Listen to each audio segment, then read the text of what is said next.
Woden's name, a deeper look. Woden is the king of the English gods, and in this video we're going to dissect the name Woden in particular and see what we can learn from that. Alright? So to begin, we have Woden, and the first part, wod, in Old English as a noun means madness, as an adjective it means mad, crazy, rabid, if you will. The Old Norse cognate to Woden is Odin, is root, if you will. It's other, which means infuriation, poetry as a noun, mad and frenzy as an adjective. Alright? But this begs the question, what's the Old English cognate to this this noun, which has included in its definition poetry, if you will?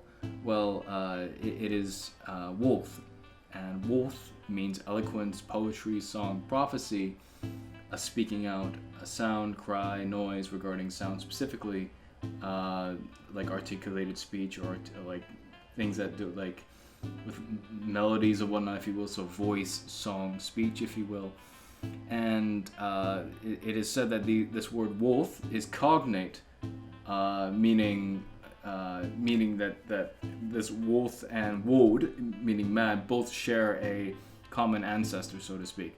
And Robert DiNapol is of this opinion, that wod and wolf are of the same opinion, and it just so happens that Woden, Odin, if you will, is a god that is associated with battle and poetry, right? So, and given wolf and whatnot, we do have a Latin rendition of the name in the Chronicon Æþelweardi. Link is in the description below, where we have Woden. All right, sorry, pardon me. Yeah, Woden. And we have th's in Old English. This is only within the context of imitating Latin, right? So that's why. That also explains why we don't have a thorn in English anymore, because the idea was to imitate Latin, right? So, from what I know, anyway. But anyway, so just to get into it, so this tells us two things. That in Old English, at some point, there had been a split of some kind from earlier wodas, possibly, I could be wrong, which would possess the same meanings as Old Norse other, since other means poetry, infuriation, madness, and all that.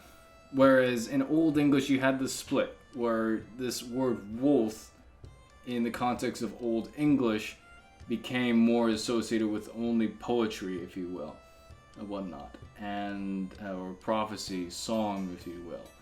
And then I'm assuming due to sound change with the final D there, that meaning towards madness or whatnot came to be. So you had a little split there within the context of Old English, but originally these meanings had the same word, if you were to go further back. Yeah, so whereas the Old Norse, the meanings were unified in the one form, other, but within Old English, wolf, it split into wolf and Woden, right? So, and this is under the context, assuming that, that these words are cognate, right? That they both share a common ancestor or whatnot. So they're related and whatnot. And this would make sense because Odin is a god of like poetry, like battle and whatnot, and also, of course, the king of the gods, right? So, moving on. So number two, names such as Woden, Weda, Wodan, eventually Wotan, may suggest, this is my speculation here, that maybe the mad aspect of Odin, or Wodan, or what have you, is more emphasized by Germanic tribes who were more or less in constant wars, whether it's fighting each other or fighting Romans, of course, or just other peoples in general. So, within the context of the deity in question, Woden, Odin, is that regardless of the name, it doesn't change the deity in question. Okay, so what this does tell us is that, well, people due to their historical context in a specific past, chose which aspect of Odin to emphasize. given their historical circumstance.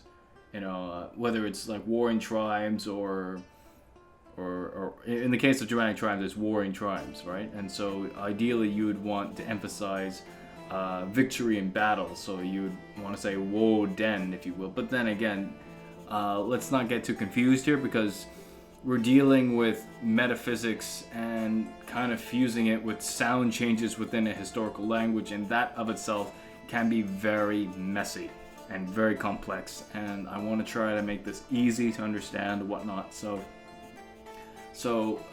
that's why I have to say that within the context of the deity is still the deity and whatnot. So it goes to show that people in the past chose which aspect to emphasize or not emphasize due to their historical context. So within linguistics, within historical linguistics, Old English, I'm speculating that you had this proto word that had like wodas, if you will, or woth, if you will, which woth, if you will. That in Old English you had this split where one side of it became, wode, where it's like madness, and hence Woden. And then we got woth, which I guess maintained the older form, if you will, but means song, poetry, prophecy. And, I guess that aspect of Woden was not venerated for, I don't know, or maybe it was venerated but just not recorded, to emphasize that aspect of Woden. But this is within the historical context of Old English, okay? They're both about the same deity. Like, another way of looking at this, it's like you have the king of the gods, Odin, if you will, and so Woden or Wothen, if you will, another way of looking at it are just epithets. Like, literally, Woden means like the mad one, and Wothen means like the one of like poetry and whatnot. So we're talking about the same deity in question. So like, I don't want to like see comments saying, so there's two different deities now. Like, Woden is one deity and Wothen is another. No, we're talking about one deity here that has many names, like the other gods.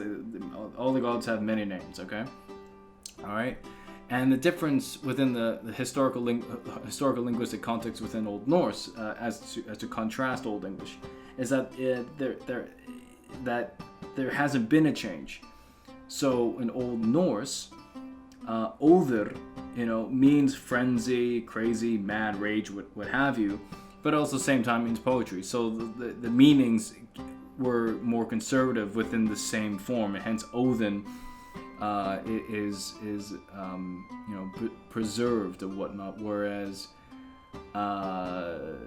in a way with Old English, and by extension the other Germanic tribes and their respective languages, I'm assuming that the word got split, and to emphasize that character trait of that deity for the tribes given historical circumstance. I hope this makes sense, and this is all within the assumption that Wode and Woth are cognate, and Other, they're all related under the same root and whatnot.